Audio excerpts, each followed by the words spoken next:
Formando Cristo no Crente. TV Grácia Internacional apresenta as palavras inefáveis de Deus, o Evangelho da Graça, nos lábios de Jesus Cristo, homem. Abba, Pai.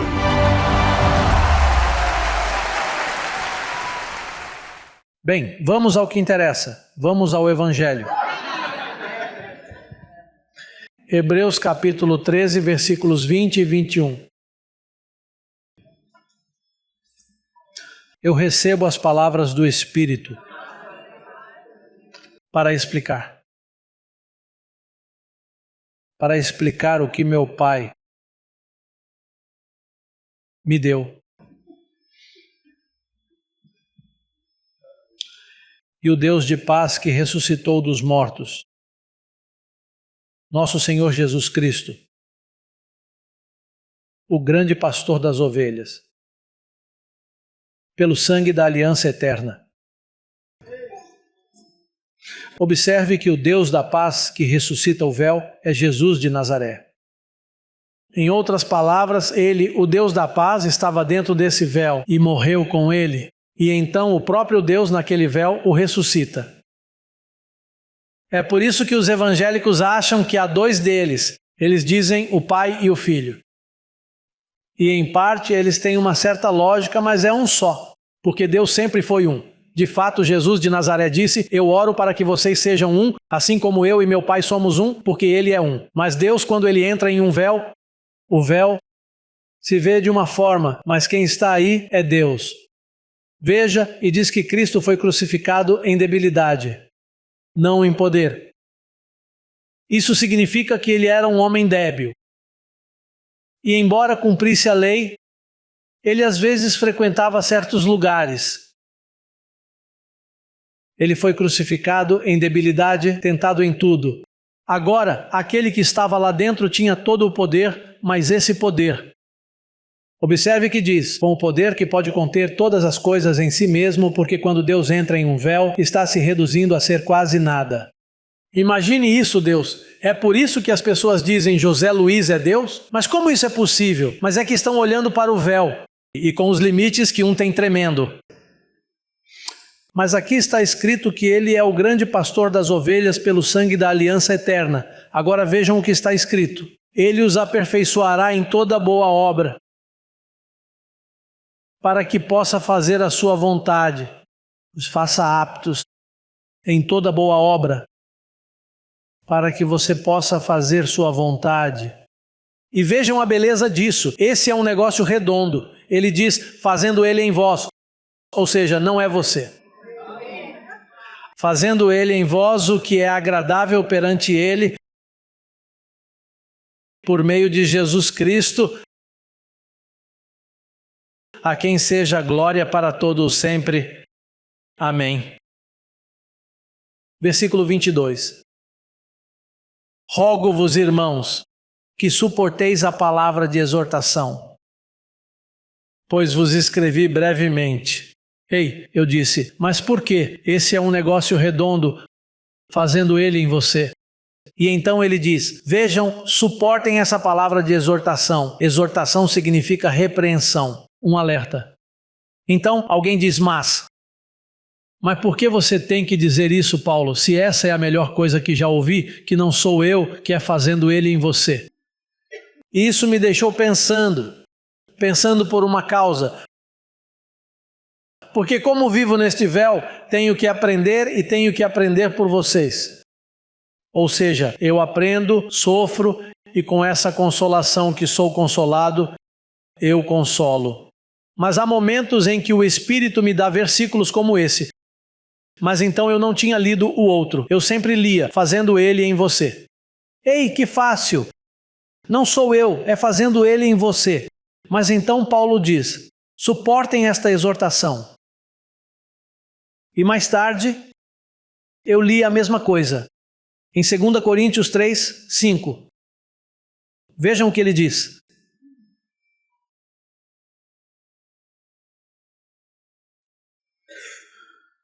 Não que sejamos competentes por nós mesmos, para pensar qualquer coisa como se fosse de nós mesmos, mas que nossa competência vem de Deus,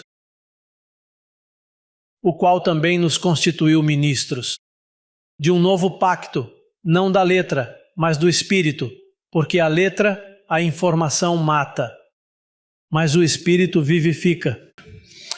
Bem, então comecei a pensar.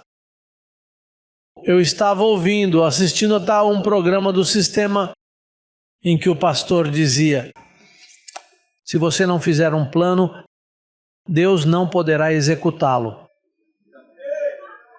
Então me perguntei, o que isso significa para mim? Quero dizer, os pastores de hoje que não conhecem o evangelho da incircuncisão, já que não o conhecem, bem todos os pastores, todos os chamados cristãos, têm de fazer sua parte e têm de fazer um plano para que Deus trabalhe neles. O que se chama de força de vontade. Você tem que colocar força de vontade, tem que fazer sua parte, mas é que a minha parte não serve. Então você tem que fazer algo para que sirva. E ele estava dizendo, por exemplo, se você precisa de uma casa, bem, você tem que se propor a fazer um plano. E então você fala com sua esposa e diz a ela, bem, vamos economizar tanto dinheiro por mês. Quanto tempo isso vai levar? Bem, em 7 anos, talvez consigamos fazer o depósito. Então você apresenta esse plano e Deus trabalha com base nele. Por exemplo, se você tem um casamento, todos os dias você se propõe a fazer um elogio. Dê uma palavra de incentivo à sua esposa. Procure algo que ela tenha feito bem e com base nisso, diga algo a respeito. Ei, isso ficou bem em você. E tenho lembrança disso, porque esses são processos pelos quais você passa. Lembro-me de quando trabalhei para a Associação Evangelística da Nova Inglaterra, eu era um evangelista e ia às conferências deles. Então o líder dizia, quantas horas por semana? 168. Agora, quantas dessas 168 horas você dorme, se dormir 8 horas? 7 dias, 7 vezes 8, 56. Quantas horas lhe restam? Cerca de 100, certo? Então tudo bem. Quanto tempo você fica em casa? Tantas horas e você continua reduzindo as horas até fazer um plano de ganho. Um plano. Você diz, ok, eu tenho 168 horas. Ok, quantas horas você dedica ao Senhor na semana? E então você cai em culpabilidade. Ou seja, dessas 168 horas você não consegue dedicar 8 horinhas ao Senhor. E então, se você der a ele 2 horas na quarta-feira e 2 no domingo, são 4 horas e você tem 4 horas de sobra. Então, as outras 4, bem, você entra em um guarda-roupa e diz, aleluia, aleluia, aleluia, aleluia, aleluia, aleluia, aleluia, aleluia, aleluia. Abençoe meu pai, abençoe minha mãe, abençoe meu tio, abençoe meu primo, abençoe o carro, abençoe o cachorro, abençoe o gato. Porque você vai dar 8 horas para o Senhor.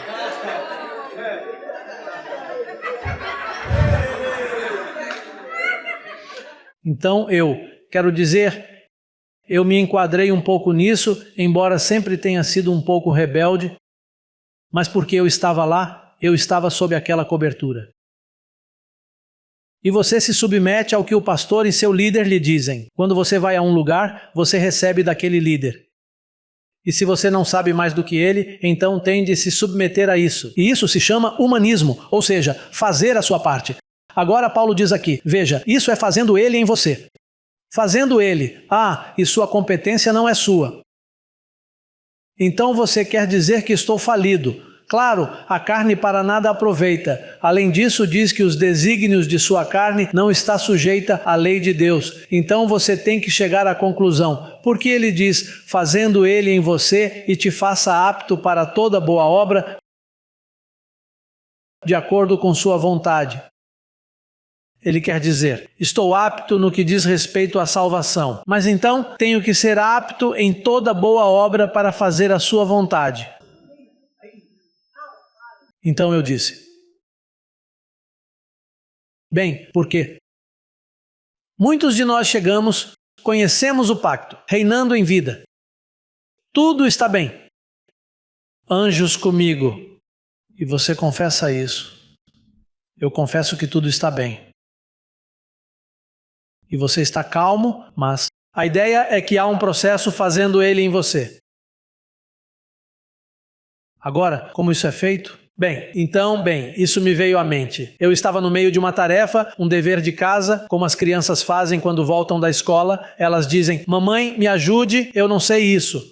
Então eu estava exercitando meus sentidos, exercitando-os, mas então o Senhor disse, ouça-me, como é que você funciona? Então, comecei a aplicar isso a mim. Onde Deus me coloca para fazer Ele em mim? O que é agradável? Eu disse, Senhor, o que eu conheço é o evangelho da incircuncisão. E o que é o evangelho da incircuncisão?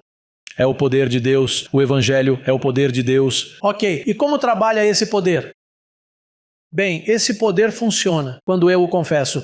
E quando você confessa, o que isso faz? Coloca você onde? Diante de minha cobertura angelical, vai atuando. Isso significa que sua vida não pertence a você. Há um anjo que está designado para a sua vida. É ele quem leva você. Então o que acontece? Quando faço minhas maquinações pessoais, o anjo não respeita o fato de eu ser Jesus Cristo homem. Então, por exemplo, você sabe que não pode mais ficar naquela coisa de que se o pastor me vê, ou se aquele me viu, você pode se esconder onde não há ministério e fazer isso. O problema é que seu anjo te vê. Então, esse anjo é zeloso com você. E como o anjo tem zelo com você, quando você sai dos parâmetros de onde ele está querendo te levar, você tem um problema. Não sei quanto a você.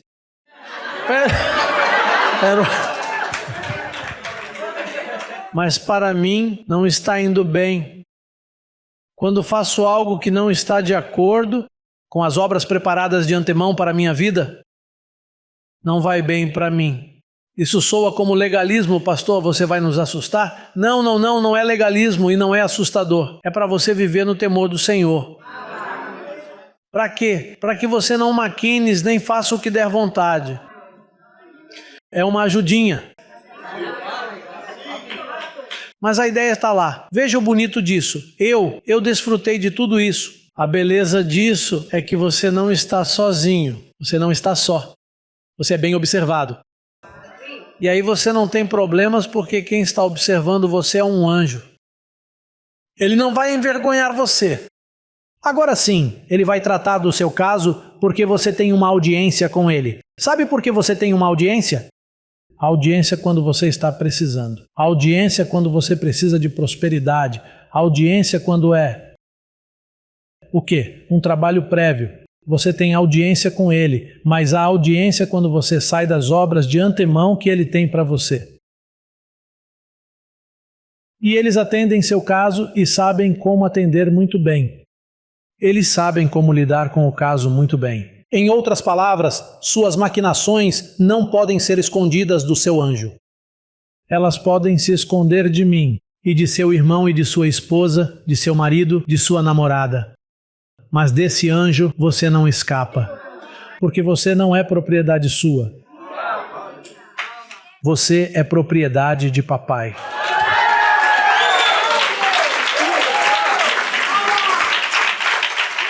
Então é aí que entra o próximo versículo que vamos ler é Hebreus capítulo 2.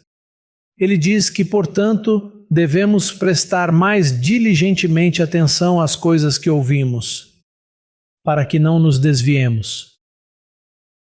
Em outras palavras, você pode estar aqui há 10, 15, 20 anos na graça, mas se você não prestar atenção aos calqueus que vem escutando, você começa a escorregar. E como é doloroso, não é? Ei, mas você não está na graça há tantos anos, mas está em um patinete? Diz, ouça isso, pois se a palavra é falada por meio de anjos, aqui os anjos entram, isso é pura cobertura. Porque, se a palavra falada por intermédio dos anjos foi firme, e toda transgressão e desobediência recebeu justa retribuição, como escaparemos nós se negligenciarmos tão grande salvação? Ouçam. Sim, a sua salvação consiste de levar por obras preparadas de antemão. Há um plano para você, para cada um, porque há obras preparadas de antemão para cada um. E você tem permissão para sair e se desviar. A ideia é que você olhe, dê uma boa olhada nesse caminhozinho por onde se desviou, para que possa com a mesma paciência regressar. Você sabe que às vezes fica entusiasmado ao dirigir. Ei, e por que eu estava falando em uma ligação? Por quantos semáforos eu passei? Abençoado. E então você está em um labirinto e diz, estou perdido. A ideia é porque você não vai conseguir escapar. Quero dizer, se você reconhece que é um escolhido e predestinado. Não importa. Pode ser quem for. Ninguém é salvo aqui. Sabe por quê? Porque o prêmio é muito grande. E o amor por você é muito grande. E as obras preparadas de antemão são enormes. Então ele diz que anseia por você com zelo. Aquele que está unido ao Senhor, um só Espírito é com Ele. E então você está salvo. Vocês estão salvos, igreja. Ei, e eu ainda não consegui escapar de algumas situações. E imagino que você também não. E se você for honesto, você vem e me diz, apóstolo, eu sei do que você está falando, tranquilo. Mas ele aperta as coisas, começa a apertá-las. Espere aí, não estou gostando disso. Isso está solto, há parafusos soltos aqui, tem que apertar as estacas. Há algumas estacas aqui que o vento está movendo. Tenho de torná-las firmes, tenho de apertá-las. Mas a ideia disso é que você aprenda bem o caminho por onde se desviou e com muita humildade. Mesmo que você tenha que voltar novamente, ou comprar as passagens novamente, ou desfazer as malas novamente, ou se mudar novamente, ou dizer que não foi assim, que foi assado. A ideia é que você volte e fazei veredas direitas para os vossos pés, para que o coxo não saia do caminho. Essa é a ideia, custe o que for.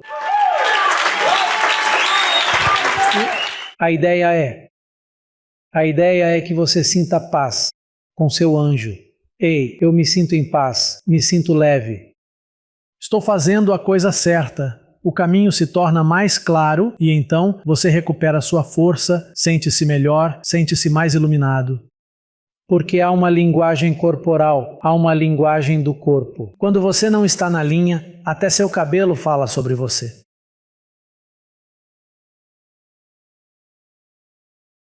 Então, escapar dessa salvação é uma perda. Como podemos escapar? Não há escapatória. A melhor coisa é sustentar a confissão. Agora, veja bem, isso vai se revelando e apertando. A ideia é, veja, pense nisso. Se a competência não vem de você, e é fazendo ele em você. E diz, para te tornar apto para toda boa obra. Fazendo sua vontade. O que você precisa pensar é em anjos. Isso significa que tem que haver um anjo velando por mim, que está designado a mim, que está cuidando de mim, e eu percebo coisas acontecem comigo, que me advertem. E você tem que entrar nisso. E se você não entrar, eles entram em você. Porque você já foi avisado. Te advertiram, diz que pelo sangue do pacto você foi comprado com o preço do sangue. E você não pertence mais a você. Na verdade, você foi comprado e adotado na família da fé. É isso. Assim que de onde você saiu. Pense de novo e encontre o caminho. Vista algo assim. Ei, onde isso começou a dar errado?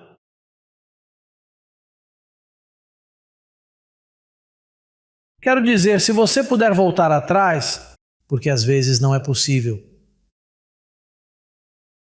Mas enquanto tiver tempo, mesmo que seja em uma lancha pequena, mesmo que seja com as costas molhadas, mesmo que seja sem documentos ou com documentos, você tem que estar onde Papai Deus quer que você esteja. Isso é muito importante. Não estou te apressando, estou te contando o que aconteceu comigo, para te consolar. Se puder chegar em 2 anos, chegue em 2 anos. E se puder chegar hoje mesmo, esta noite, resolva isso esta noite. Se puder consertá-lo em 2 semanas, a ideia é que você chegue.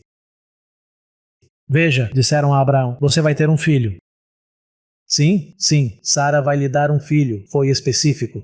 Então ele começou a raciocinar. Ele começou a dizer, ei, ajude-se e eu o ajudarei. Sara é estéril, é velha, como posso lhe dar um filho? E foi aí que os erros começaram. Então, o que Deus diz a você? Sim, o Evangelho. Por isso, o Evangelho da incircuncisão é o Evangelho mais poderoso que existe na face da terra, porque é o único que ativa os anjos. Isso significa que todo aquele sistema evangélico que nos critica, todas essas pessoas estão órfãs, estão falidas, porque esses anjos não vão desobedecer a Papai Deus, mesmo que sejam eleitos. Você pode ser um eleito. Se você não estiver no evangelho da incircuncisão, não há serviço para você. É por isso que todos esses pastores não nos entendem. Essas pessoas que não nos entendem. Quando falamos aqui claro em branco, claramente nós falamos com versículos bíblicos. E mais, eles até sabem que é assim. Mas como não tem serviço angelical e a carne é débil, não são competentes, podendo ser competentes. E o anjo não está produzindo o querer como o fazer, porque ele não os torna aptos para participarem de boas obras. Portanto, eles estão em falência, mas você e eu temos anjos para nós. E se caminhamos em obediência ao pacto, tudo ocorrerá bem para nós. Povo abençoado, igreja, gostaria de acrescentar algo ao que estou dizendo. Você sabe que Deus ama muito a todos nós. E todos nós passamos por diferentes estágios em nossa vida. Alguns dolorosos, outros mais tarde, outros mais cedo e em momentos diferentes. E às vezes vemos queridos irmãos passando por tantas provações e situações, ou irmãs que sofrem. A razão pela qual Deus exige que não sejamos conhecidos segundo a carne. Nós conhecemos a carne, mas Ele diz que não te convém porque a maneira como cada um lida conosco é tão diferente, em momentos diferentes. E às vezes aquele que você vê como o mais forte, você vê no fundo do poço e assim por diante. Mas Deus lida com seu povo. E ele diz, e Paulo disse, estou certo de que aquele que começa a obra, ele sabe como terminá-la. Mas não vamos nos consumir uns aos outros com críticas. Em vez disso, mostremos o amor que ninguém tem. Sim, de fato, observe que o próprio Jesus de Nazaré, em sua época, disse, vejam isso. Eles saberão que vocês são meus discípulos, no que se amarem uns aos outros. Ninguém tem isso. Você não vê que em um sistema com um falso evangelho, vocês nunca conseguirão amar uns aos outros? Eles estão comendo uns aos outros. Mas nós não podemos comer uns aos outros. Em vez disso, temos de ser obedientes, porque essa não é uma tarefa fácil. Lembre-se de que você está acostumado a viver consigo mesmo durante toda a sua vida. Você só conhece a si mesmo. E agora o Senhor o leva para o ministério e começa a lidar com você, e às vezes você maquina e planeja e faz coisas sem perceber. Você está maquinando algo que não é correto, mas só percebe isso depois e diz: fui eu. Eu fui o culpado. Eu estou errado. Porque você está tão contaminado que enquanto Deus vai limpando essas contaminações. É por isso que Paulo diz, vamos nos descontaminar de toda a contaminação da carne e do espírito, porque estamos atrapalhados. Viemos com muitas impurezas, de muita tradição, de pais doentes, avós, costumes familiares que adaptamos. Foi assim que minha mãe me ensinou, foi assim que meu pai me ensinou. Mas quando você chega ao evangelho da incircuncisão, você diz: aqui papai e mamãe não contam, aqui o que conta é o que eu falo. Assim que essas palavras são para nos confortar e não para nos ferir. Porque ainda há um longo caminho a percorrer. Sejamos pacientes uns com os outros.